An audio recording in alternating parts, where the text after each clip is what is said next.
All right, good afternoon, ladies and gentlemen. Good evening, good night, good morning, wherever you are, wherever you might be located. Welcome to this channel, Cry in the Wilderness. I want to say this will be a prophetic channel. So that's kind of what I'll be dealing with mostly.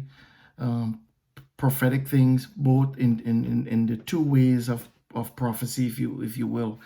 One, in a teaching way, and two, in a prophetic way, in a foretelling way.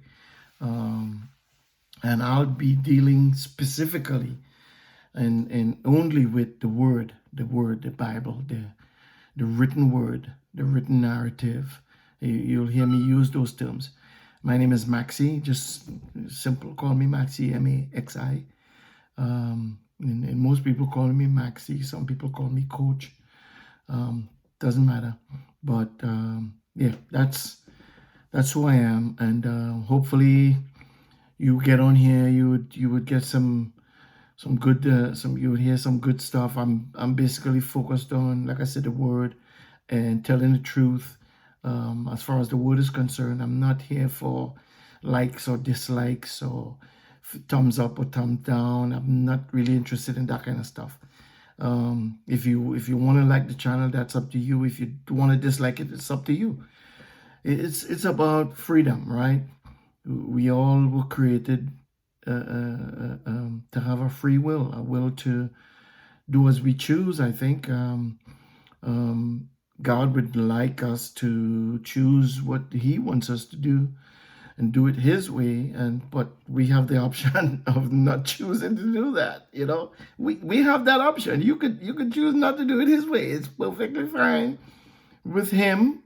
He's going to be hurt and upset, but guess what? He'll be all right. He is God. He is Jehovah. He's Almighty. He's omnipotent, omniscient. He's not going to sway Him left or right. He'll just deal with you accordingly, and the same with me. So, with that, again, welcome to this prophetic channel. Hopefully, you would enjoy. Hopefully, it would be edifying to you and to those who you come across. And hopefully, you would find some substance, something that would push you on in life, cause you to live and not exist. Amen. So today, for those of you who don't know, today is Passover. Well, Passover really is not a day per se. It's an event. It's a moment, if you will. It's a sacrificial moment, and that moment obviously is not just like a quick second, but it exists over a period of time, which begins in the first month of the year, right? And we're gonna talk about all these things and we're gonna read directly from the word and get the proper perspective, the correct narrative. So it's a moment, it's an occasion, right? Like a wedding, right? The wedding, the day is just one part of the wedding, but in the wedding you have all the you have to set the time, you have to do all the planning, you have to organize all the catering and the people who we inviting and all that kind of stuff, right? Which is part of the wedding. Okay, so that's kind of how I look at Passover. It's a day, it's a moment in the day, it's a time, and that time could span for days, right? We are told in the narrative to select the lamb the 10th day of the first month and hold it until the 14th day of that same first month, right? And then and the evening time of that 14th day is when you actually slay the Passover, or slay the Pesach, or slay the lamb or the sheep or the goat, right? And you take the blood and you apply it on the doorposts. See the door behind me there, the sides, right? Oh, hold on, that side and this side and then across the top. Oh boy, I can't even, my cameras, my sense of direction cameras is off. Anyway, you get the point. The narrative comes from Exodus chapter 12, and there are various narratives in the Bible, right? Various narratives dealing with Passover. I deal with this particular narrative because that's where it all began. That's, in essence, this is the foundation of the Passover. And hey, there's no way, there's no how, there's no time to build, but start at the foundation. And we're gonna do some reading, and the focus, even though the day is Passover, the focus will kind of venture away from Passover to some degree, because what I really want to focus on is a couple of things that is written in the narrative that has to do with eternity, that has to do with the eternality, if that's a word, of life and of things and of perceptions and of actions and of what we do in terms of this time, right? So without further ado, let's read. Let's begin to read, right? Exodus chapter 12, verse 1. And Jehovah spoke to Moses and Aaron in the land of Egypt, saying, this month shall be to you the beginning of months. Again, going back into this channel, and what this channel is all about is all about teaching prophetically from the Hebraic perspective, Hebraic perception, Hebraic way of seeing things. The Hebraic way is a very different way to what most modern ways are. It's old, it's ancient, but it's modern and very perceptive and very articulate and very specific. Whereas this modern Greek, Roman Greco way is very mystical and mysterious and very mind-oriented, very, out there, if you will.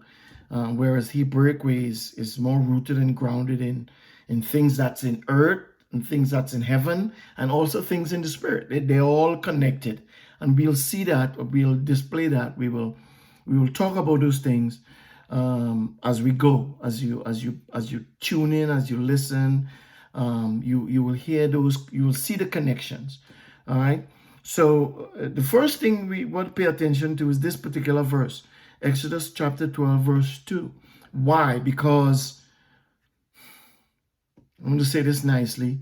I'm not here to hurt anybody. I'm not here to cast aspirations on anybody. I'm not here to say you wrong, I'm right, you wrong, I'm wrong, you right. That's not what this is about. This is about repeating what God says, teaching what God says, speaking what God says, talking about what God says from his perspective, and asking the question, hey, Maxie, what do you do? What are you going to do about what God just said? You might ask yourself the same question. What am I going to do about what I just heard that God says? Or maybe what you read about what God said? Because I believe when God speaks, he means what he says. He says what he means. And anything else after that or in between that is on us. So if we misunderstand what he says, it's not because he didn't say what he meant, it's because we misunderstand. And so a lot has to do with us, right? The majority of it, or I would say all of it, is on him. And that's why we start with the perception that he is right and I'm wrong. And therefore, I should do what he says and not what I think. See what I'm saying? So that's where I stand. I want to be obedient to him because he's the author of life. He created it. If you believe that, he created it, and he gave his narrative in Genesis 1 and 2 and 3 and so on.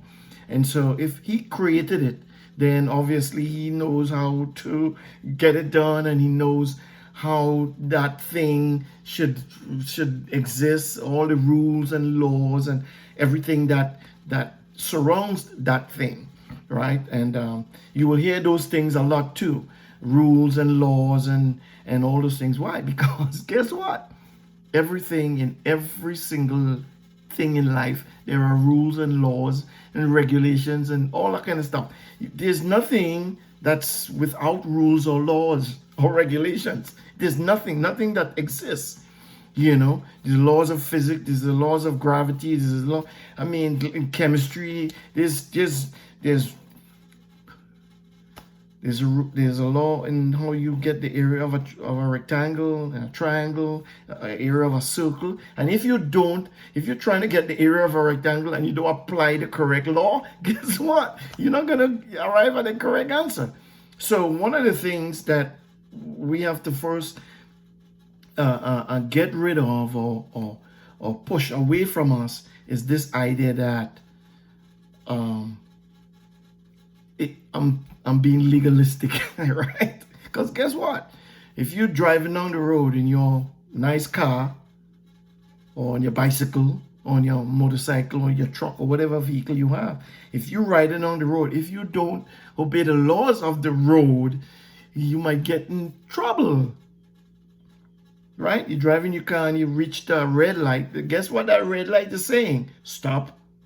That's a rule. That's a rule of the red light. There's a law of the road. You got to stop. If you don't, chances are you just might get into an accident. You're going to be at fault and everything that comes with that. So I'm not trying to be legalistic. I'm just telling you the truth. There are laws and rules and regulations and statutes and things that govern my existence and your existence, the animals' existence, the trees, the earth, everything. There is rules and laws that govern that. And so if you think that there's no rules and laws, then I hope you succeed in what you're trying to accomplish. But you know, if you have a job and you go to work, guess what? The rules and laws at your job, right? You got to take lunch. You know, well, you don't have to take a break, but they prefer that you take a break, and so on. So you have a time to arrive and a time to leave, and you know, all these things. We could say it in a plethora of ways, but it will still come out to be the same. The result is going to be the same, right? So, coming back to Exodus, I say all of that to come right back to Exodus. Exodus 12:2. This is the word of Jehovah says, this month or this moon shall be to you the beginning of moons or the beginning of month. To those of you who don't know, the Hebraic mindset is the word month is the word for moon. And the month begins at the new moon, so a new month, right? A new month begins when the new moon begins.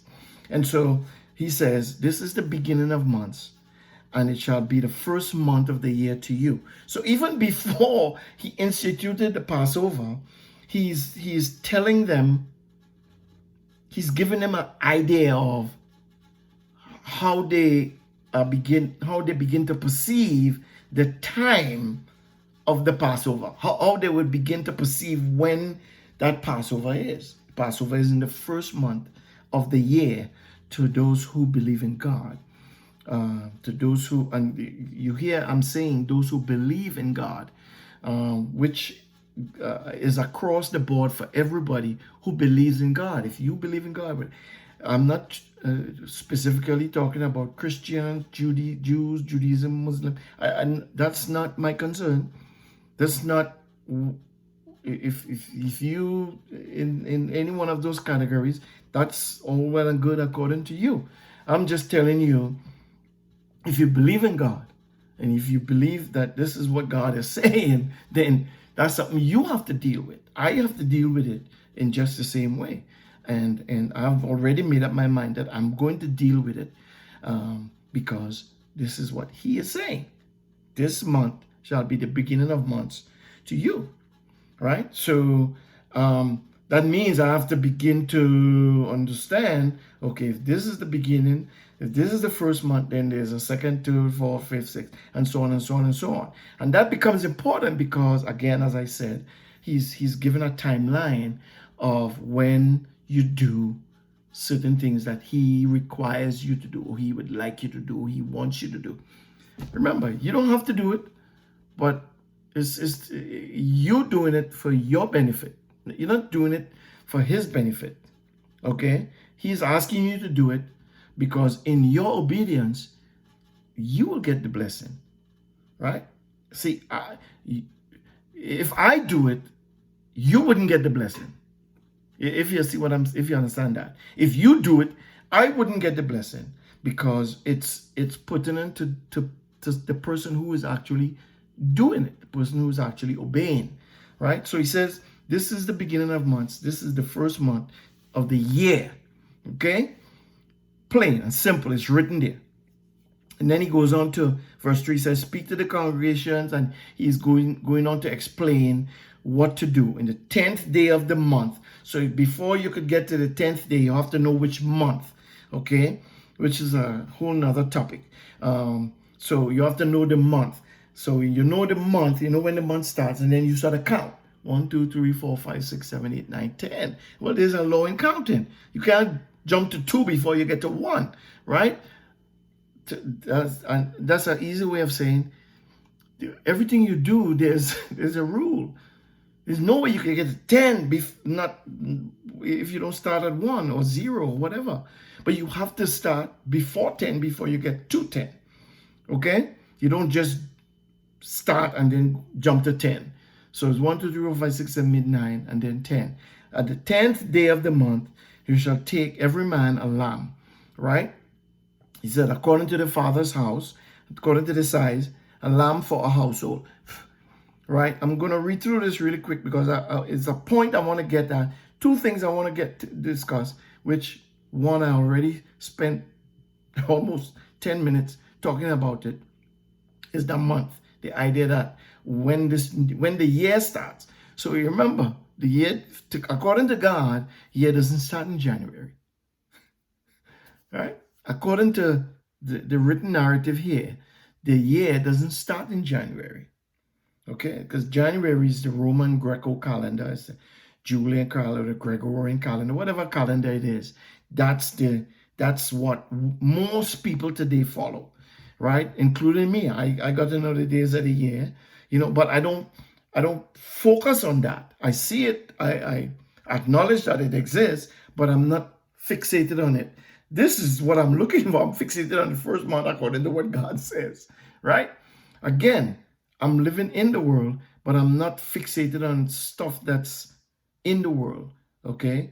And when I say fixated, I mean I'm not living my life according to that, all right? Now, there are things that happen in the world that I look at and I see, and that points me back to what God says, right? We'll deal with that, again, as we go prophetically and all these things. So, take a lamb according to the size of your household, right? If you have a big household, you get a big lamb. If you have a small one, you get a small one, right? And if the one you're trying to get is too big for your house, he encourages you. You could talk to your neighbor, right? Again, you love your neighbor. You go say, hey, neighbor, you have 2 kids. I have 2 kids. It's you and your wife and your kid and your 2 kids. It's me and my wife and my 2 kids. Let's join forces.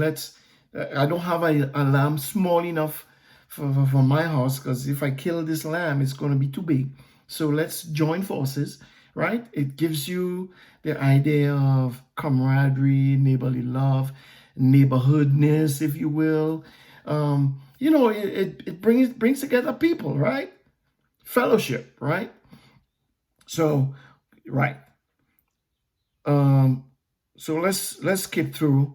He said, verse 6, he said, and you shall keep it until the 14th day of the month, right? So for those of you who follow the Hebrew calendar, who listen to people like Nehemiah Gordon, Keith Johnson, um, and a plethora, a slew of other people, even some of the mainstream Jewish people.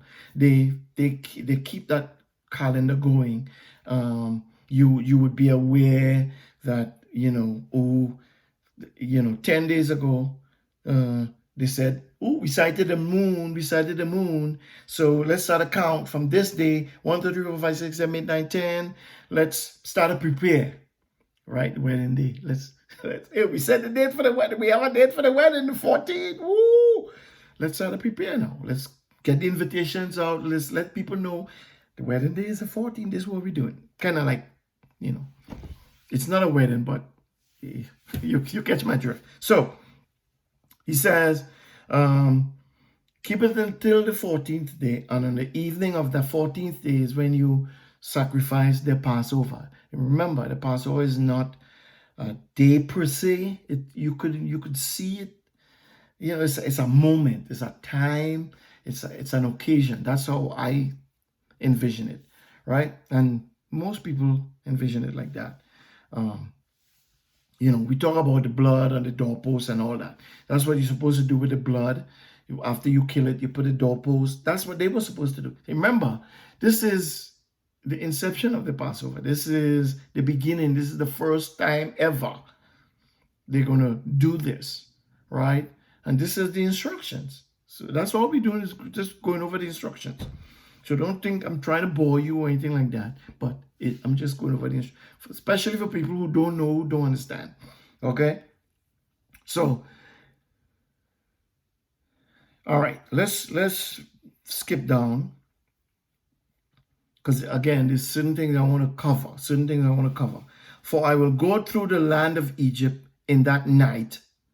Right? What night? The night that the evening, remember you sacrifice the Pesach in the evening, right? You take the blood, you apply it on your doorpost. Guess what? Evening starts to get later and later in the night. It gets dark. It's darkness, right? This is what God is saying. Why you put the blood on the doorpost, okay? He said, I will go through the land of Egypt, not you or somebody else. He said, I will go through. Did you read that? He said, I will go through the land of Egypt in that night, and will strike all the firstborn in the land of Egypt. So he's saying, if you want to like rephrase that, which I kind of like to do sometimes, because I want to emphasize who is doing the what. So he says, I will go through the land of Egypt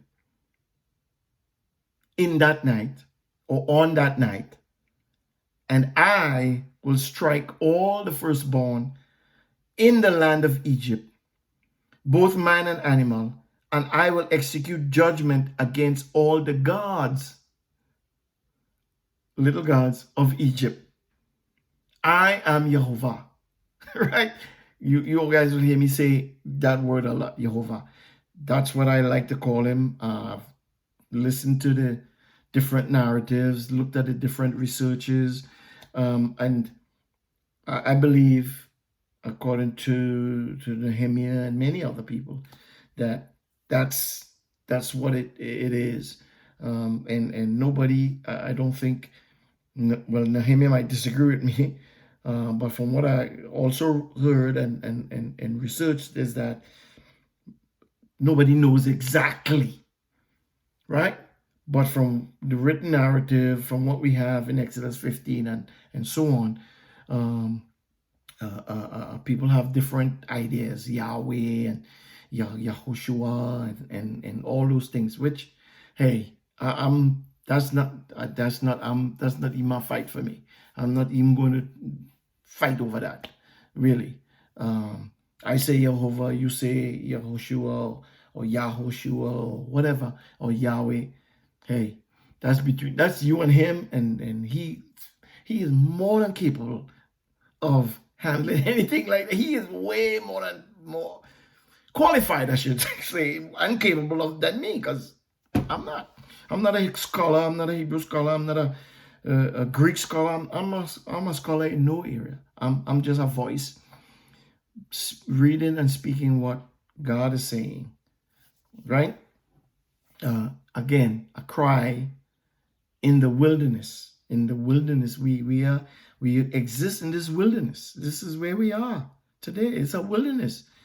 We're not in the land. It's, and some of the people in the land is not even, they don't even believe and think in these ways and stuff like that. Even though they may do all the things, right?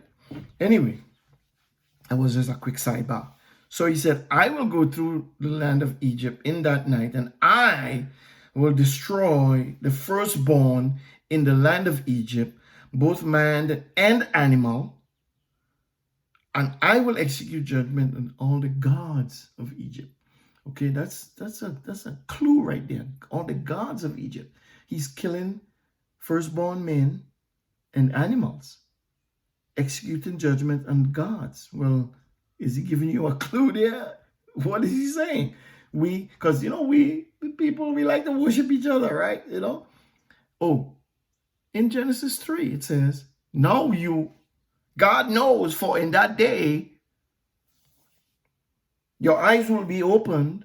Genesis 3, and I can't remember the specific verse, 5 maybe, 5, 6, somewhere around there. But you could go and check it out. Because God knows in that day your eyes will be opened and you would know that you are God, like him. Ooh. Right? So here God is saying that I'm giving you a clue. I'm executing judgment. Now, listen, if you know any human who is a God, I think God might be trying to execute them right here. Okay? So, I am Jehovah. He's saying, I am. That's how. After saying that, he comes back to say, I am Jehovah. It means in many other places, if you know the narrative, if you read the narrative, you will hear that phrase a lot. I am Jehovah. There is no God besides me. N-Ode when I listen to teachings, you hear that a lot. N-Ode means when God says something like I am Jehovah, it means listen, there's none beside me. In other words, you would think there are other things beside me, and you could call them gods if you want. But as far as I am concerned, there is none beside me. I am him. I am him. Okay? So he says that. All right, and verse 13, the blood shall be to you for a token on the houses where you are. And this is important, okay? This verse here says, when I see the blood, I will pass over you. That we come back to that word, pass over, right? I like to align it to forgive, right? Because, hey, it may not exactly fit there, right? The word forgive. But if you think about what is transpired, he's delivering people from bondage, right? Which sin is bondage, right? And so he's delivering people from bondage, delivering people from sin. You could equate sin to bondage, right? So then you could equate Passover to forgive. At least that's just how I think, okay? That's just how I like to see things.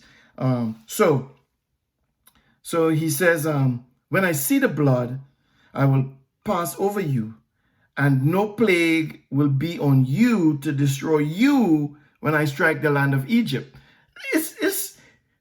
Let's focus here for a second. Did you hear what he said? Let me read it again.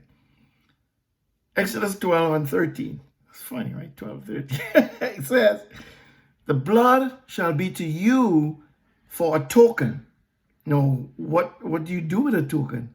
In New York City, you put tokens in to get on the train, right? If you call Uber or whatever, Lyft or whoever, you have to give them a token to get them to take you where you want to go.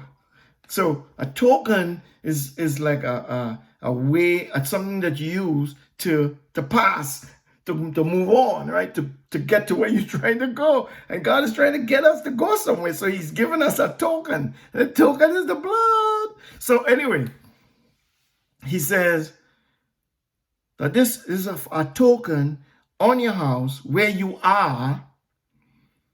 And when I see the blood, I will pass over you, or I will forgive you, as I like to say it. And no plague will be on you to destroy you when I strike the land of Egypt. So if you read this and comprehend it, you will see that Jehovah is saying, I'm instituting this Pesach. I'm instituting this occasion, and I want you to take part in it, because if you don't, you might get destroyed. Right? He's saying, if you don't take part in, if you don't sacrifice the Pesach and put the blood over your door, when I pass through Egypt, which I'm telling you I'm going to do, and I'm telling you also that I'm going to execute judgment on the gods of Egypt. I'm going to execute the firstborn in all of Egypt, humans and animals. Okay? I'm telling you, I'm giving you a heads up. Hey, heads up. If you do this and you put the blood, if you have a firstborn in your house, when I pass through and I see the blood, your firstborn is going to be cool. Your firstborn is going to be safe.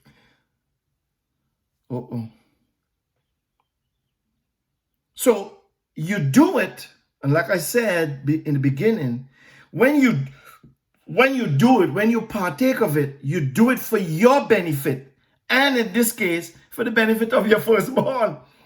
If you don't partake of it, if you disregard it, if you ignore it, if you think we don't have to do it, then guess what? Look out, your firstborn might die. Or not might, but will, because he said he's going to execute judgment, right? And death, we could talk about death in another teaching, because these are things that I want to talk about, because I believe that today we don't have the proper perspective. I believe that today a lot of what people believe is things that they take God for granted. Well, he said that, but you don't really mean that. God not gonna kill me, you know what I'm saying? Like, this not gonna come down and strike me dead, you know what I'm saying? So, hey, he's not coming back. Where is God? You say he's gonna come back. He say he's gonna come back. He ain't come back yet. I'm here 90 years, 80 years, 60 years, 30 years, 10 years. He ain't come yet, so I think he's just talking. I think this is something that man created to trick us into believing some mystical stuff out there, that there's some creator out there. We created ourselves. We were in the earth for thousands of years. You know, people say all kinds of stuff. Hey, have at it. Say it, believe it, follow it. It's up to you. It's up to you. And I'm simply saying, as far as I'm concerned, this is what I read. Because when I read this and I look out at the world, at people and how people are and stuff like that, I'm seeing how what God says is true. What he says is true. Because he ain't never lie. Okay? So, he says, when I see the blood, I'll pass over you. I will forgive you. I will let your firstborn escape. I would not look at your firstborn. I wouldn't touch him. I wouldn't execute him. I wouldn't do none of that stuff. Your firstborn, even in your animals. For your animals, no, you good. But you got to do this. You have to do it, right? Okay. So, let's get into the nitty-gritty. Why I call this the nitty-gritty is because, again, as I said before, it's all based on your perception. It's all based on how you see you as an individual. I'm talking about what church you go to and the pastor you listen to and the prophet who prophesy over you. That's not who I'm talking to. I'm talking to you. And as I'm talking to you, I'm hearing the words that are coming out of my mouth. You remember that in the movie? Do you understand the words that are coming out of my mouth? Yes, I do understand the words that are coming out of my mouth. And I'm trying to pay attention to those words because they are putting it to me. Right? So, let's get down to the get down. This day, what day?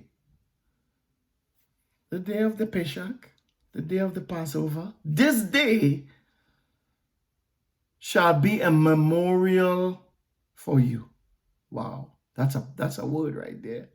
That's a word. We're gonna dig into that word. I want to read the narrative first, and then we're gonna go back. I want to talk about that word. This day shall be a memorial for you or to you, right? Not to God, not to Yah, not to him. It's a memorial to you. So what does that mean? No, all right. Let me not get too excited. Let me read the verse. For this day shall be a memorial to you or for you. You, Keith, Maxie, you shall keep it as a feast to Jehovah. You, Maxie, shall keep it as a feast throughout your generations by an ordinance or a statute forever. Ooh. Let me read the whole thing again. This day shall be a memorial to you or for you. You shall keep it as a feast to Jehovah. You shall keep it as a feast throughout your generations by an ordinance or a statute or a rule or a law, however you want to look at it, forever. So let's get down to the nitty-gritty. First to begin, this day shall be a memorial to you or for you, right? What is a memorial? And as I tell a couple of my buddies, a memorial is something that we know what that is, right? In the US, we have a day called Memorial Day. And what happens on that day? On that specific day that we as human beings in the US know as Memorial Day, what is done? We remember the deeds of our soldiers and our armed forces. We remember those deeds. We remember how they fought to liberate us from England. We remember everything they did. We remember all the wars they took part in. We have processions. We have speeches. Listen, there are things we do. We have cookouts. We have drinkouts. We have all kinds of stuff. Because we try to remember what they did. So, Yah is saying this day is a memorial to you. Is a memorial to you. So if we do the human things for the human people who have made sacrifices for us, if we kept memorial days for them from its inception, if we've done it for them, and a lot of them are dead and gone, and God bless them, and thank them for their service, as people would say, and I mean it, because I value freedom and I understand what it is. So if we do it for them, how much more should we do it for Him, who gave them to us, who created them as He created us? Right? So that's one thing we have to think about. Again, you don't have to. I'm not saying that you must think about it. I'm just saying, if you believe in God, if you have a heart to follow after Him, then that's something we have to deal with. Right? That's something we have to deal with. Let's go on to the other line. The other line says, you shall keep it as a feast to Jehovah. Or if you want to change to for Jehovah, it's okay. We could change it to Him or for Him. Who are we doing it for? In the natural, in the Memorial Day that we celebrate in the US, we do it on behalf of the soldiers, or for them, or to them. To show them our gratitude, our love, and our appreciation. Right? Because they are soldiers that's alive today. Right? So we do it to them in the natural. So he is saying, I want you to do this to me, for me. Remember, you're doing it to him or for him, but it's always about you. It's always about me. It's not really to him or for him. But when you do it, there are things that come along with that for you. Okay? As we discussed prior, he can pass over you. Right? He can forgive you. Right? We ain't getting into the other part of the book yet.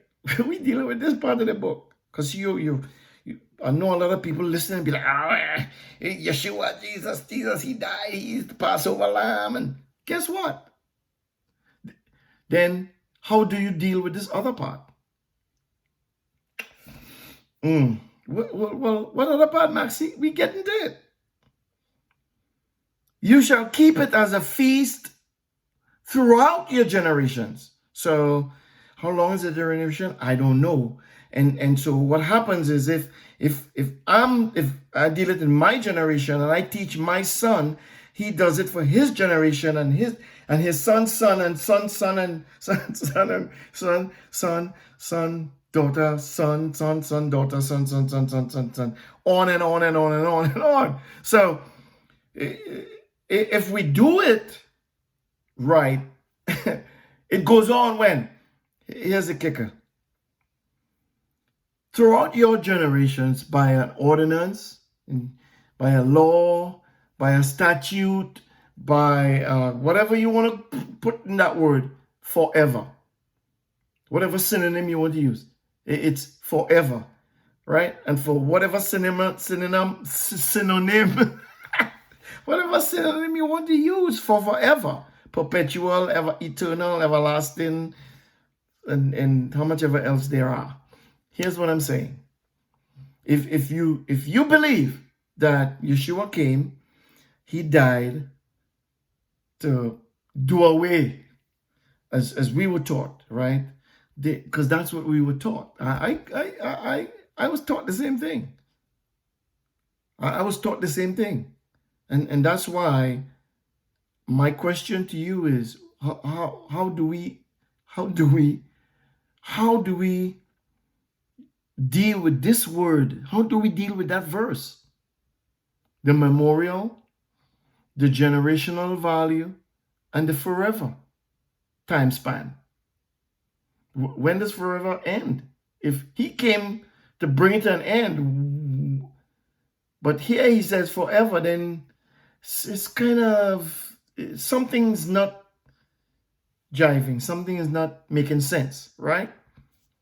But that's a different topic for a different day. My question to us is, how are we dealing with this forever? And he didn't just say it one time. It's a head scratcher. Because he didn't say it just one time. Because I know some people already be like, oh, the air's itchy. Oh, no, that's just what we need, a second witness. Oh, wow. Okay. Let's go down. Verse 17. You shall observe the feast of unleavened bread, which is connected to the Pesach. Right? It's not separate from the, it's not. So you might say, oh, that's something different. No. No. It's the same. It's part of the same thing. And when we get into Leviticus, we'll see how many forevers there are. We'll see how many forevers there are with some of these feasts and some of these days that we are supposed to keep, like Yom Kippur. What are we going to do with these narratives that speaks to the forever of the thing that many of us have been told and have been taught and have heard and have believed and have listened to for eons of time, that is done away with? What do we do with that word? Again, and you wouldn't hear me say this once. That's not for me to decide. That's for you. That's for you to decide. So he says here again, you shall observe the feast of unleavened bread, which is tied to the Pesach. For in the same day I have brought your armies out of the land of Egypt. Therefore you shall observe this day throughout your generations. Again, observe is another way of saying you shall keep it as a memorial. Sorry. You shall observe this day throughout your generations, and we talk about what generations are, by an ordinance forever. Again, same two words: ordinance forever, law forever, statute forever, whatever you want to call it. Go look in the dictionary. Verse 18, he reiterates the whole process. In the first month, on the 14th day of the month at evening, you shall eat unleavened bread. That's bread without yeast, bread without leaven. And many of us know what leaven is and what it symbolizes, right? It's bread without yeast. It's bread that is cooked without giving it the opportunity to rise. I found out that you don't necessarily have to put yeast in some grains or in some flours, if you will. Flours, not flowers, but you don't have to put yeast in some flowers in order for them to rise. Some flowers, when you add water to it, it will rise on its own if you give it time. Right? So, he goes back to that 14th day. So when you slay the Passover lamb and you apply the blood to the doorpost, what you eat is unleavened bread. And for those of us who came through the Christian teachings, the teachings of what we call the church today, you know that, they teach leaven is symbolic to sin, right? So you eat bread without sin. Yeshua said, I'm the bread that came from heaven. I'm the bread without sin. So another teacher for another day. But, so I know you guys are jumping into that. And while you're in there, I want you to think about this. This is the bread you eat on the evening of Pesach until the 21st day of the month at evening. So you eat it from the 14th day to the 21st day. It's a 7-day span, right? And on this day, you have to do it every beginning of the year, every month, every first month, the 14th day. That's it's a cyclical Hebrew mindset. Circles, not lines, not linear, not dispensation, right? And I say these things because I want to get you to understand. Hebrew, circles. Greek, Roman, Greco, dispensations, times, lines, right? It's like a line. It starts here and ends here, starts here and ends there, starts here and ends there. With a circle, there's no start and end. You can't say, there's it start and there it ends, right? Because if it starts here, chances are it will end right where it starts. So it's a circle, right? And this is the mindset of the Hebraic people.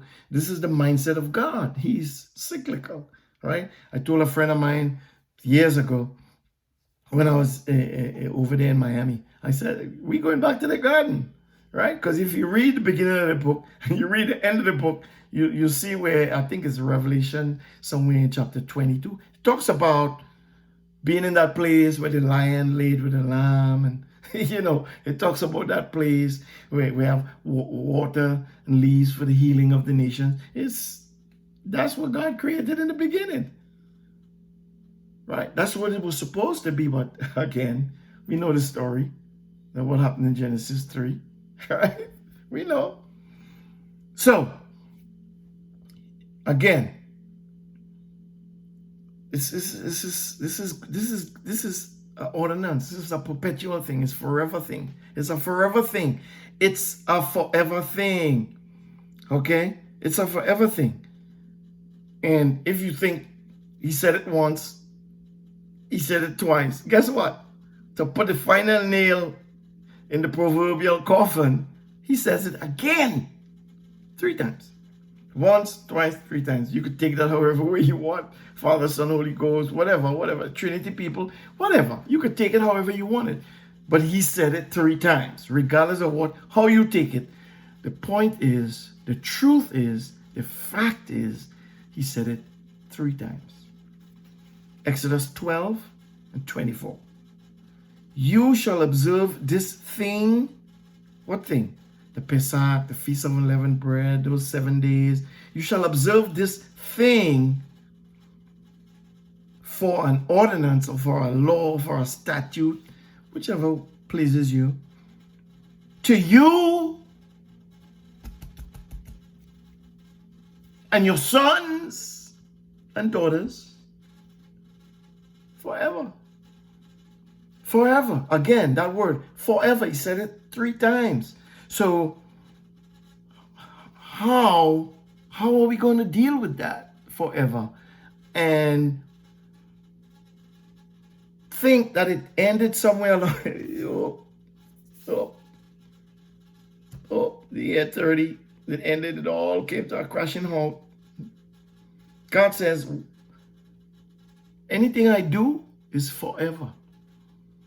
He speaks the end in the very beginning. He speaks the end in the very beginning. Okay, Genesis 1, Revelation. He speaks the end. That in Revelation, he already declared it in the beginning.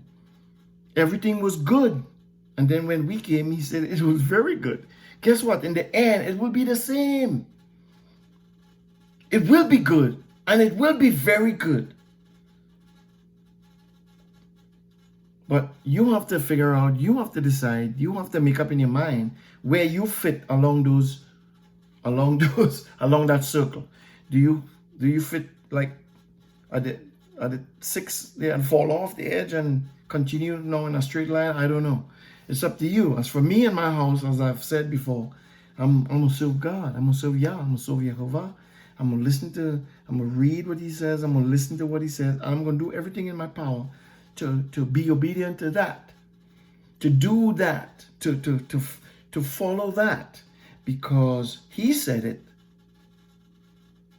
And if he said it and he created me and he knows me better than I know me, then I'm going to submit to him and just do what he says. So he says, you shall observe this thing for an ordinance to you and to your sons forever. Guess what? It shall happen when you have come to the land which Jehovah will give you as he has promised. So he makes a promise and he intends to keep it. He intends to keep it, people. He intends to keep his promise. And nobody can stop him. Not you, not me, not kings, presidents, governors, rulers, mayors, what have you. Neighbors, nobody could stop it. Nobody.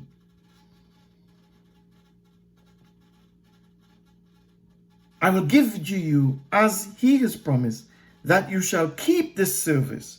And it will happen, right? It will happen when your children ask. See, God is not, he doesn't keep secrets. Well, let me don't say that, because secret things belong to him and the things that are revealed belong to us. But God wants to reveal things to us. He wants to. But there are some things we are not ready to hear. Like Yeshua said in the gospel, it's many things I have to say to you, but man, I just can't say them right now, because you ain't gonna be able to understand it. You won't be able to receive it. I'll just say it, it'll just go over your head. Whoop. and it will be not beneficial to you. And God is not going to say something to you that is not going to benefit you. See, the psalmist David says, what is man, or who is man that you're mindful of him, and the son of man that you fixated on him, because he created you. That's just how he is. He created you, and because you are his creation, he is focused and fixated on making sure that you're okay. And so he's not gonna do anything that doesn't benefit you, even if that thing means, whooping you a couple times, straightening you out, correcting you, as any good father will do, any good parent would do. So it's all part of who he is, and he loves you that much. People will be like, well, you spank your kids, you don't love your kids. Well, that's not true. He chastens those whom he loves. Well, you know that, don't you? He chastens those whom he loves, including me. And he loves everybody. And so this idea that let me throw this out at you. Okay? You ready? The enemy that you think that you have may not be the enemy that you think that you have.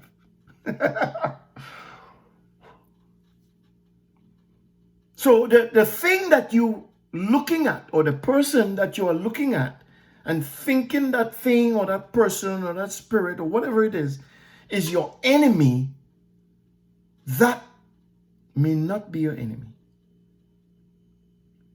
That enemy may acting at the behest of somebody who he works for, or somebody who's superior to him, because God created all things, and he created all things for his purpose, and he created all things for good. Okay? So if he created all things, the same person who cuss at you, or who tell you something bad, or who tell you something that you don't like, or who tell you something that you may disagree with, you think that person is your enemy, but that person themselves may not be your enemy. It just might be. David had this incident where he was running from his son Absalom, I think it is, if I remember the narrative correctly. He was running from his own son. Could you imagine a father is running from his son? Because his son was trying to usurp authority and take the throne. And you all know the story. You could go and read it. And he was running, and this guy, I think, if I'm not mistaken, his name is Shimei, or however it's pronounced, Shemei, or something like that. I can't remember. But it's the name. If you know the narrative, you could figure it out. A person stood up on a thing, on a rock or something. The person jumped on that platform and stood up and was cursing at him. Is what the narrative says. Person was telling him all kinds of, oh, David, use a this and use a that and use a the other. And David's man was like, David, you let this man talk to you like that? You're the king of Israel. Come on, man. Strike him down, whoop him, do something, take him out. He was the king. He could have done it. But here's what David said. You know what? Maybe it's God who's telling him to say those things. Oh, God, I just, one of the interesting things I like is God is so funny. He's so awesome. He really is. And when we strive to develop this relationship with him, when we strive to get to know him, and when we read and we strive to understand what he's saying from his perspective, we could laugh at some of the things that might be a little harsh. We could smile at some of the things that happen to us. Some of the people who may rub us the wrong way. Some of the people who we think, they don't like us. We could smile and laugh, and that might be an occasion for people to come say, well, this person just cuss you out and you laughing, you smiling. What is this about you? It's like, you know what? If I tell you about the God that I serve, you might laugh and smile too, because it's just how it is. It's just how it is. See, if you believe the narrative that's written, God is the one who gave us life. He breathed into us the breath of life. And so he is the author and finisher of life. He's the author and finisher of our faith. He's the author of everything that we see and perceive, even our own thoughts, our belief. A lot of things we just have to strive to align things in the way that he is using the clues, using his word, aligning our perception to him, not to us. Well, I think, and he don't like me and she don't like me, and is that one because of the color of their skin, and is this one because of their skin, and is that one because they have money, and is this one because we will understand that really and truly, people, none of those things are important. If we keep our eyes fixated on God, we will understand that I take my eyes off of that person. If I listen to him, maybe what that person is doing is God's way of trying to nudge me back in a certain direction, nudge me back to faith, or nudge me back to belief, or nudge me back to thinking about him as opposed to thinking about the person and the action that the person is taking. And it's hard, it's rough, it's tough, even for me. Even today, it's rough and hard. I was telling a brother of mine over the phone just before I started. I had a rough day yesterday. It was Passover. The day is supposed to be awesome, right? I'm supposed to be thinking about what the Passover meant. I'm supposed to be reading over the history of the Passover, how it started, why it was instituted, and all these things, thinking about this is the first month really for me, and I'm supposed to be focused on all those things, and yet still my mind was everywhere. I couldn't narrow it down, I couldn't fixate, I couldn't focus. And so things just went haywire. But guess what? I'm human like everybody else. Because I'm trying to be fixated and focused on him doesn't negate that I wouldn't have these times, these moments, these ups and downs, And just to share a thought with you, as I was talking to God this morning, talking to Yah this morning, I said to him, it's tough being a perfectionist when you're not perfect. Ooh, it's hard being a perfectionist. And we have encountered people and we call them, oh, that person is a perfectionist. Everything has to be perfect. But that same person who we look at as being a perfectionist, that same person is imperfect. They're nowhere near being perfect. And so the way they are and the things they insist upon is really kind of contrary to how they are internally. But yet instill they try everything in their power to insist that whatever they see and whatever they want and whatever they do has to be a certain way. Right? And in their eyes, that way is the perfect way. And so we have all these perfectionists living in this world, and none of them are perfect, including me. I call myself an imperfect perfectionist. I put my foot in my mouth. I make mistakes. I do wrong things. I sin. I'm not perfect. And that's why I say, don't look at me. I'm not interested in whether you like this video or whether you dislike it. I'm not interested in a lot of that stuff. I'm more interested in what I say and how I say it, because it's very, very important to God. Because it is my hope and my desire that I say something that you would hear and it would draw you to him. That thing that I said, God is able to use to just pull you away from this world and draw you closer to him. And that's where my heart is. That's what I desire above everything else.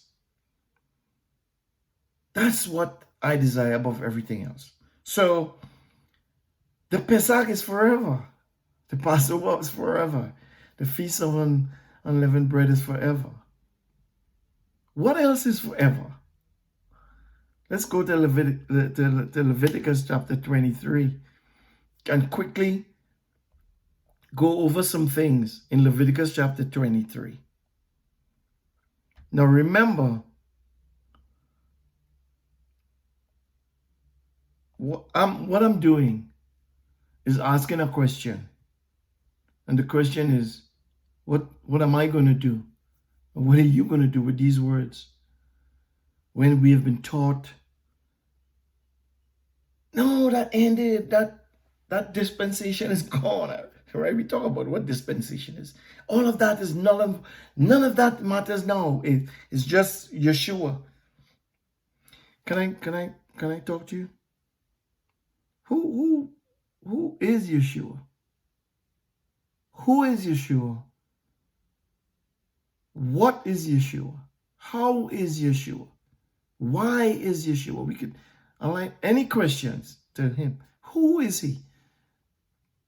John said it in the first couple of verses. In the beginning was the Word. And the Word was with God. And the Word was God. So Yeshua wasn't just a man who did something. Yeshua was also the Word of God. And Yeshua, being the Word of God, still exists as the Word of God. So for me, I had to ask myself the question, how do I say the Word of God is null and void when the Word of God still exists as the Word of God? If something is not fitting, something doesn't go hand in glove, something doesn't fit. And as the famous saying goes, if it doesn't fit, you must quit. You must release that thing. Let that thing go. Set that thing on its way. It does not fit. And people will use all kinds of different narratives to prove their point. My narrative is simple. Yeshua is the Word. He was the Word, and he will forever be the Word. So if that is true, then forever is still true. And if in this case, Jehovah is saying these things are to be done forever, that's his word. Oh boy. So again, I have made my choice. It's up to you to make yours. Okay? Leviticus chapter 23. And Leviticus 23 entails, to give you a little background, it entails the feast and or days that Jehovah is asking us to take part in, or to do, to perform, right? To keep in mind, to remember, right? And I did a couple, not a couple, but I did some podcasts with a brother of mine, Darrell Fletcher, and for those of you who know me through that, those podcasts, we did a teaching on the man, right? Not the man, sorry. Yeah, we did a teaching on the man, but we started off with that basis of male, right? Why did God create the male and the female? So we pay a lot of attention to the man. My focus of attention is the male, because God created everything by the word, right? By his word. And so he said in Genesis 1:20, this is a quick little synopsis. And he created them male and female, right? human beings, or life-breathing creatures, or however you want to translate it. He created us male and female. And in that podcast, I said that the male is created in the word that is used is zakar, a word that symbolizes, a word that epitomizes memory, remembrance, memorial. Remember that word? Yeah. So I lost my laptop, didn't lose it in terms of putting it down and not knowing where it is. I lost it because I think the hardware zipped on me and it died, and I couldn't reboot it and start it, so I had to send it to be repaired and so on. Anyway, the memory. He created the male as his memory. He created the female to help the male memorialize who he is. And we dealt with that in that podcast. Search for it. It might be on YouTube.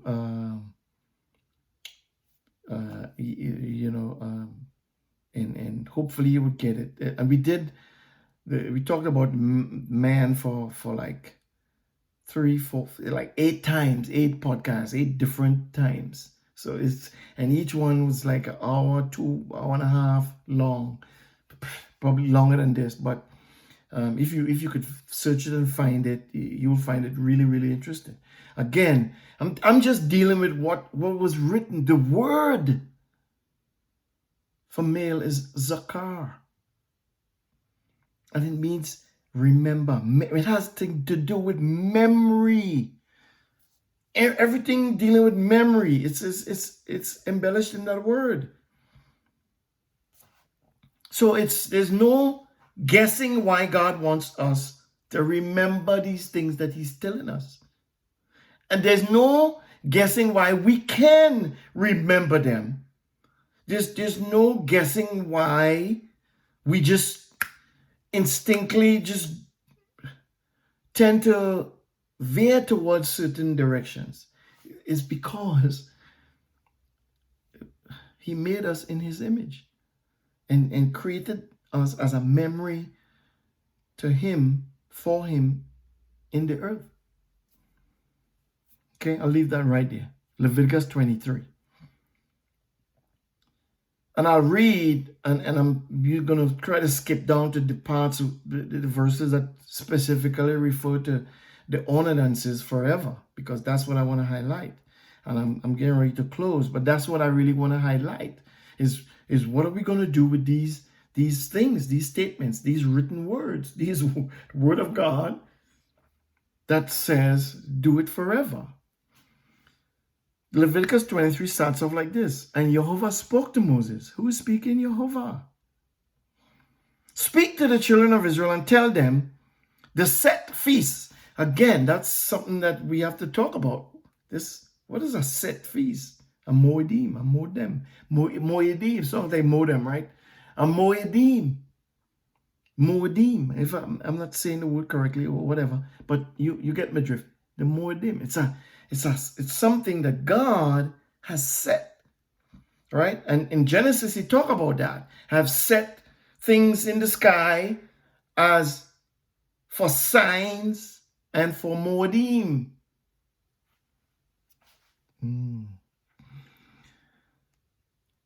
He said, speak to the children of Israel, verse 2, 23 and 2.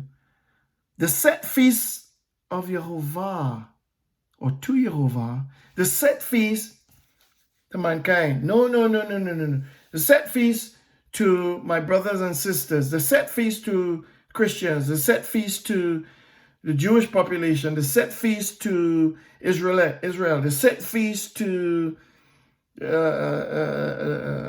Muslims, the set feast to whomever you might be. The set feasts, these are his. It's a set feast to him. So it's incumbent upon us to what? If we say we believe him, then who is he? This feast is his stuff. This is his stuff. It's not to the bishop or to the pastor or the teacher or the prophet. It's not to Moses or Abraham or David, not to none of them. It's to him.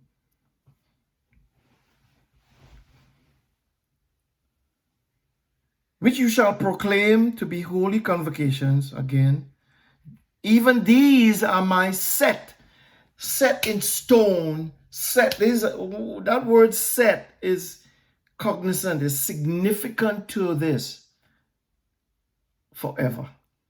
Because he's set. You know, you watch cooking shows, you know, this guy used to say, set it and forget it. Well, he's saying, set it, don't forget it, but I want to set it and remember it. That's what he's saying. That's the foundation of that word set. When we say something is set, it means it's fixed. Build your house upon the rock, not on the sand, because the rock is fixed, the sand isn't. Oh, okay. I want to get beside myself. But you understand the drift. You get what I'm saying. These are my set feasts. They're written in stone, just like the 10 words. He told Moses to write them on tablets of stone. He didn't tell Moses to write them on tablets of stone. First, he cut out 2 tablets of stone and wrote them himself. This is God writing himself. Matter of fact, that's the name of my ministry. Handwriting of Jehovah. The handwriting of Jehovah. You see what I'm saying? And I'm sending a cry in the wilderness. He told Moses, I cut out 2 tablets of stone the first time, and I wrote with the finger of God these 10 words. And then Moses came down the mountain, the people was festive. Oh boy, they was having a ball. And Moses took the 2 tablets of stone and, you know the story, broke them and they were destroyed. Guess what? We had to do it again. So this time he told Moses, you bring 2 tablets of stone. You, Moses, this time, because you destroyed, you bring it to me. But who's doing the writing? It was never Moses or Moshe. It was never him. God wrote it, rewrote it on the 2 tablets that Moses brought. But the point I'm making is it's on stone. It's set in stone. And we know it's a legal term. We use it in legal things. We set it in stone means it's good to go. It's like the handwriting, it's like the thumbprint, it's like the finger. You know what I'm saying? It's like your signature. And in those days, it's like his word. See, there was a time when your word was your bond. But when people begin to break their word, which you're not supposed to do, but we people, we do it. We break our word. And people start to say, okay, seeing that I can't take your word for it, I want you to sign your name. And when you sign your name, it's just like giving your word. And sometimes people don't even honor that. And hey, I'm no different. I've done it. Not deliberately, obviously. Things happen in life and man, you get smacked so hard, sometimes you fall, and you fall so low sometimes that you can't do nothing else but just try to survive where you are. But God is able. God is good. So, that's my take on set feast. First one, 6 days you shall work. 6 days shall work be done, but on the 7th day is a Sabbath of solemn rest. So that's set feast, set appointed time. 1, is the Sabbath. Okay? God created the world in 7 days, in 6 days, and on the seventh day he rested. If he rested, he wants you to rest the same way. So he says, hey, feast number 1. I uphold this feast myself. This is God talking. God has said, I uphold this feast, and I want you to uphold it because you are my memory in the earth. All right? And you being not just you, the male, but you being the male and the female, because when you pull up the podcast and listen to the teaching, you realize that the man needed the woman. God said the man needed the woman. It's not good for the man to be alone. It's not good for the memory to exist on its own. The memory, we have to develop a way, a method in bringing this memory generationally, perpetually. Oh, gosh. So, that's what I'm talking about, right? So that's the first one. You shall do no kind of work, and we understand that. And these are the feasts, the set feasts, again, set in stone, of Jehovah to Jehovah, even holy convocations you shall proclaim at the appointed time. That word season could be translated as time. As a matter of fact, it's better translated as time, I think, because it's a time, right? Remember, in the beginning, we talk about the Pesach. Pesach is not necessarily a day. You could look at it as a day. It's like a wedding. It's a time. Yeah, you have a day, but then you have preparation, you have invitations, food to prepare, all that kind of stuff. So all of that is included in the time. So it's an appointed time. Guess what? We're on to number 2. In the first month, which is what we're talking about. We end the first month, and this is part of the 14th day of that first month. In the first month, on the 14th day of the month, in the evening, is Jehovah's Passover. It's Jehovah's Pesach. Whose Pesach is it? Jehovah. His, Yahweh, whatever you want to call it. It's his time, not my time. But if I'm in line with him, if I want to line up with him, then I will take my time and line it up with his time. On the 15th day of the same month, Leviticus 23:6, on the 15th day of the same month, which is the time after the 14th day, is a feast of unleavened bread. 7 days you shall eat unleavened bread. In the first day you shall have a holy convocation, and you shall do no regular work, but you shall offer an offering made by fire to Jehovah. In the 7 days, on the 7th day is a holy convocation. You shall do no regular work. So day 1, you shall do no regular work. Day 7, you shall do no regular work. Okay? Those are the only 2 days. You can work between that time. All right? 2nd, 3rd, 4th, 5th, 6th. 7th day, no work. 1st day, no work. Okay, here we go. We have it. And Jehovah spoke to Moses, saying, speak to the children of Israel and tell them, when you have come into the land which I give to you, and shall reap its harvest, you shall bring the sheaf of the first fruit of your harvest to the priest, and he shall wave it, and all these things. Okay, and we're talking about that feast. I can't remember. Let me see. It's what feast is that? I can't even remember. But hey, don't be mad at me because again, I'm human. Okay, you probably know it. You probably have it down pat. Here's what I want to get to. Verse 14, it says, you must not eat bread or roasted grain or fresh grain until this same day you have brought the offering of your Elohim. This is a statute forever throughout your generations in all your dwellings. Okay, remember, I'm zooming into this whole idea of forever. Okay, so it's forever. It's forever. Okay. After that day, you shall count from the next day after the Sabbath. And I think this might be a feast of unleavened bread, which I think is what he's talking about. from the day you brought the sheaf of the ways offering, 7 days Sabbath, it shall be completed. The next day after the seventh Sabbath, which is 7 Sabbaths, is 7 times 7 is 49. And the next day is the 50th day. Oh boy, the 50th day is what?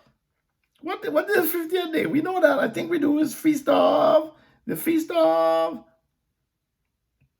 is it Feast of Tabernacles? I think. I'm not sure.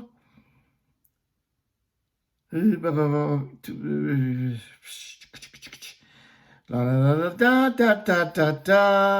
know somebody's not gonna like this. They'll be like, "Oh, he reading the stuff. He don't know what feast it is." Hey, that's not my point.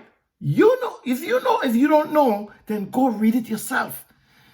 See, I'm not here to give you every last detail. I'm here to point you in the direction, because that's the direction I'm going in. I'm pointing my own self in the direction, and as a result, I don't want you to follow me. I want you to look at the man yourself and go to him yourself, because I'm going to him too. Guess what? If you go to him and I go to him, chances are we're gonna cross paths and be like, "Hey brother, how you doing? Hey sister, oh, you in this path too? All right, let's go there. All right, let's do this." You shall make a proclamation on the same day. There shall be a holy convocation to you. You shall do no regular work.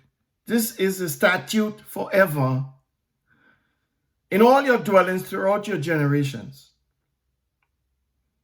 Okay, here we go again. A statute forever. So here we see this word being recycled, being reconstituted, being regurgitated, being respoken by who?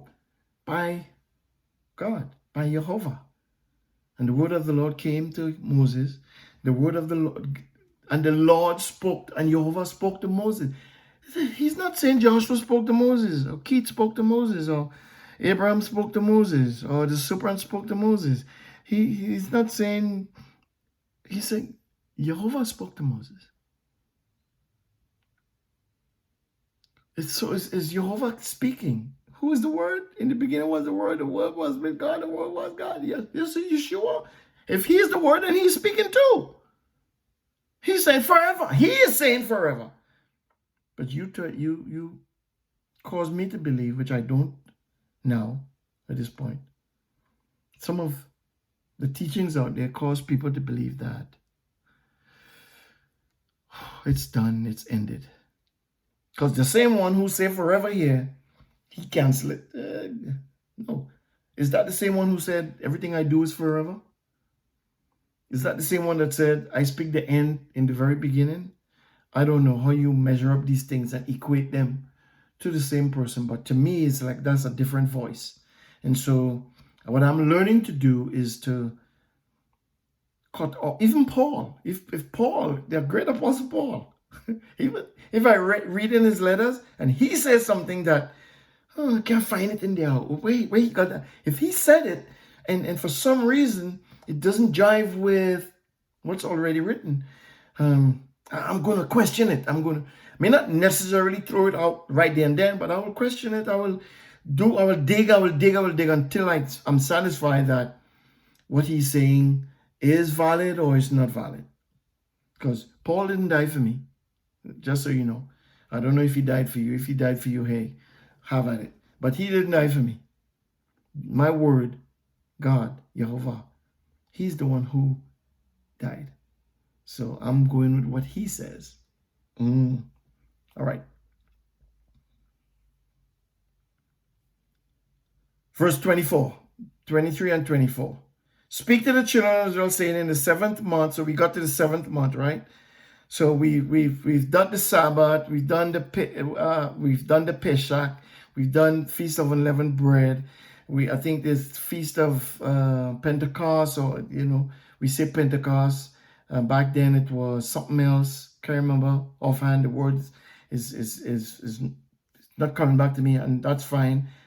So again, and now we in the 7th month, and the first day of the month you shall be a solemn rest to you, a memorial of blowing of the shofars. It shall be a holy convocation. You shall do no regular work, right? Again, that's another feast. I think that's the beginning of the year. Blowing the shofar signifies the beginning of the year that we just started. So it's the beginning of the first month of the year to us. The blow the shofar, and we know we call it Yom Torah. That's the beginning of the year. Okay, we make noise and we celebrate that. And again, this is not January. Sorry. We're not talking about January. It's going out a bit long, but we're not talking about January. Okay? So, same month, on the 10th day of the month. Well, maybe this is not the beginning of the year. I can't remember. I'm being discombobulated right now, as you can tell. But don't worry about the discombobulation. Go read it for yourself. Figure it out for yourself. And I guarantee you, if you figure it out for yourself, nobody can take it from you, including me, right? Nobody can take it from me. I might be discombobulated, but guess what? It's all good. It's all good. It's all good. I ain't worried. I'm not even worried. So the 10th day of the 7th month is Yom Kippur, a day of beating up yourself. It's a day of Yom Kippur. It's the day, Yom day, right? That's Yom Kippur, a day of fasting and praying and however you interpret it. But it's a day that we have to memorialize that day. And he's giving indications of when these things happen, when they happen, when they're supposed to happen, and what we are supposed to do, right? And so how we are supposed to do them. In verse 31 again, he says,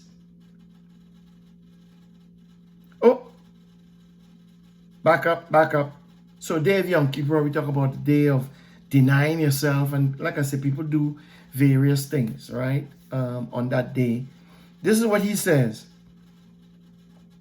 Whoever does any kind of work in that same day, I will destroy that person from among his people. Okay? Verse 29 says, for whosoever it is who shall not deny himself in that same day shall be cut off from his people. Right? And then we get to verse 31, which says, you shall do no kind of work. It is a statute forever throughout your generations in all your dwellings. So he's saying, this is what I'm going to do. If you don't deny yourself, I'm going to cut you off. If you do this, I'm going to do that. He's what parents do, we threaten our kids. Boy, I tell you, the next time you do that, I'll whoop you behind. I'll spank you. I'll put you on timeout, whatever method you use. I'll ground you, whatever method you use. It's, you see, so we're not that different from God, are we? Wow, that's amazing. Think about that.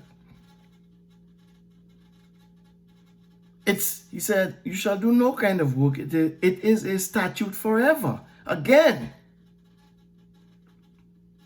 it shall be a Sabbath of solemn rest to you, verse 32.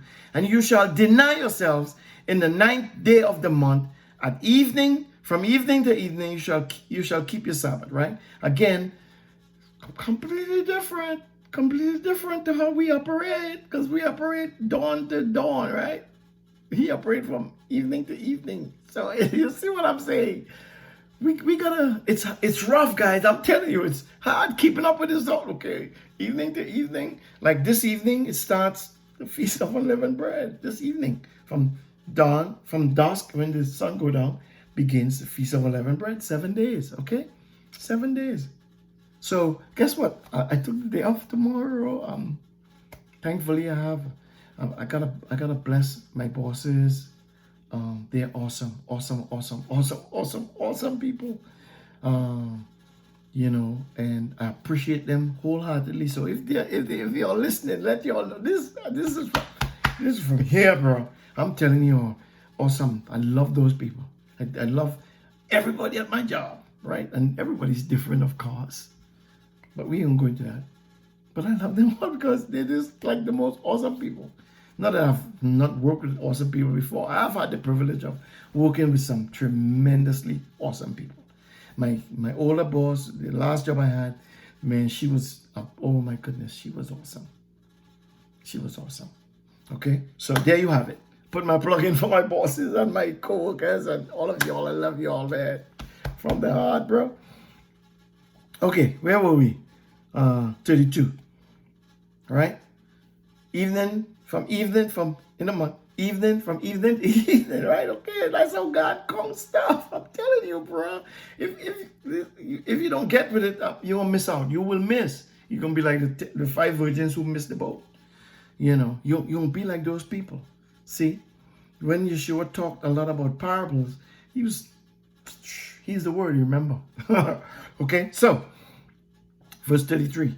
Jehovah spoke to Moses. Who is speaking, Jehovah? I'm not telling you what I said. Speak to the children of Israel on the 15th day of the 7th month is a feast of booths. Or feast of tabernacles, same thing. Okay? Wait, how much feasts did I cover? I can't remember how many feasts I covered. Maybe all, maybe some. This might be the last one. I can't remember. I wasn't counting and keeping note. But nonetheless, Leviticus 23. You go read it yourself. You will get all the information you need. I don't need to bore you with and tell about how people teach Jeremiah 29:11 blah blah blah blah.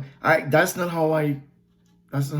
That's not how I do things. I recall some scriptures. Most of them I had to go back and search myself. I know them and I can spit them out without the verse and the chapter. I know. God told me one time, you don't have to do verse and chapter. When the quote-unquote false perception came to him and said, hey, if you are the Son of God, what did he say? It is written.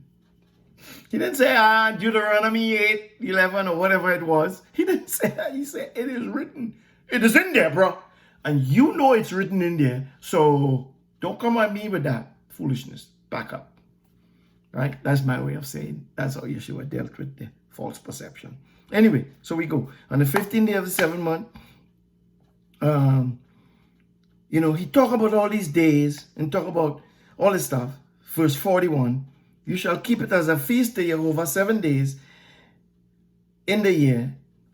And he says the same thing again. It is a statute forever, throughout your generations. That means every generation, from beginning to end. And there's no stopping generations, right? Human beings have populated there from the beginning. We still here. Generations keep going. It's just a statute forever throughout your generations. Verse 44, the last verse. And so Moses declared to the children of Israel the appointed festivals or feasts or times of Jehovah.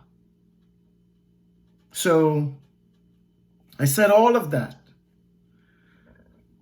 Today being the time, the season, the day, the feast, however you want to ascribe it, of Passover. And this is the very first video that I've uploaded on my channel. Cry in the wilderness.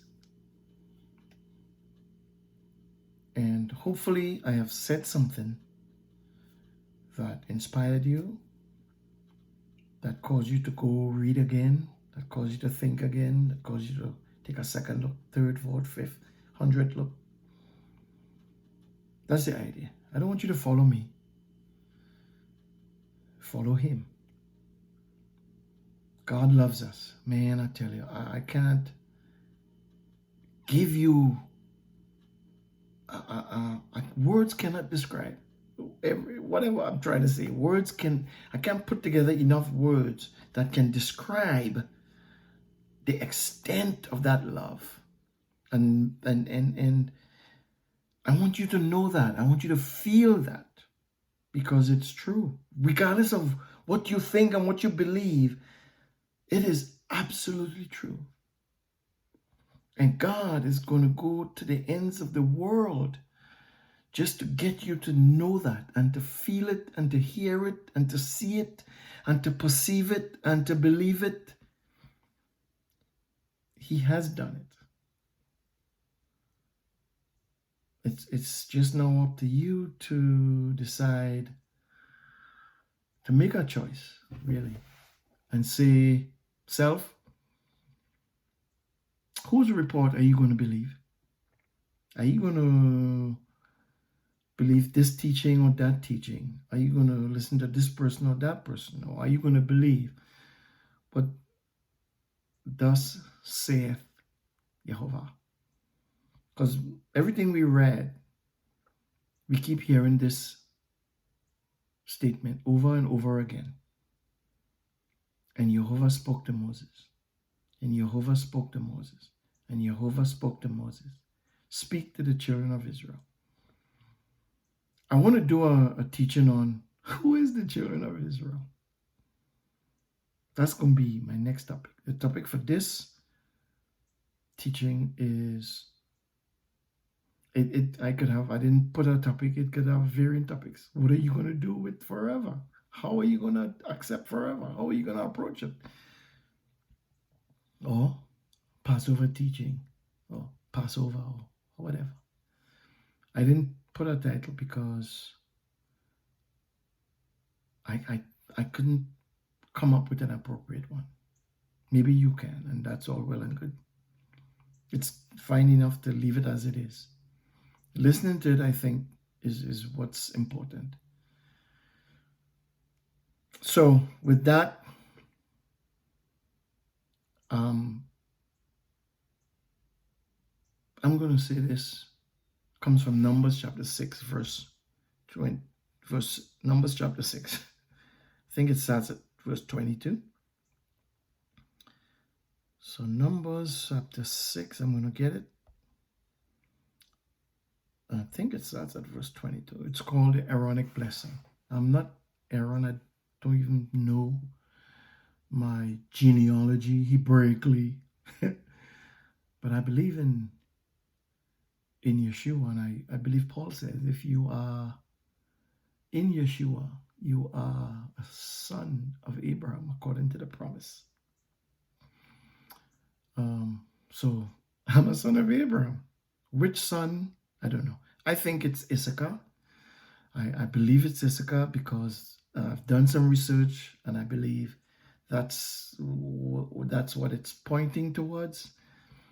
I cannot say that I'm 100% sure. I can say that, but I believe that I am aligned with the tribe of Issachar, spiritually, metaphorically, however you want to tie it. However I want to tie it, I guess. Anyway, I want to leave you with these words. It's called the Aaronic Blessing, and I'll read it verbatim. It says, Jehovah spoke to Moses, saying, speak to Aaron and to his sons, saying, this is how you shall bless the children of Israel. You shall say to them, or you shall tell them, Jehovah bless you and keep you. Jehovah make his face to shine on you and be gracious to you. Jehovah lift up his face toward you and give you peace. And he ends with these words. So they shall put my name upon the children of Israel, and I, Jehovah, will bless them. The word Jehovah isn't in there, but I did say I was going to read it verbatim, but I just threw that in there because I wanted to point out again who was speaking. So, all hearts and minds clear.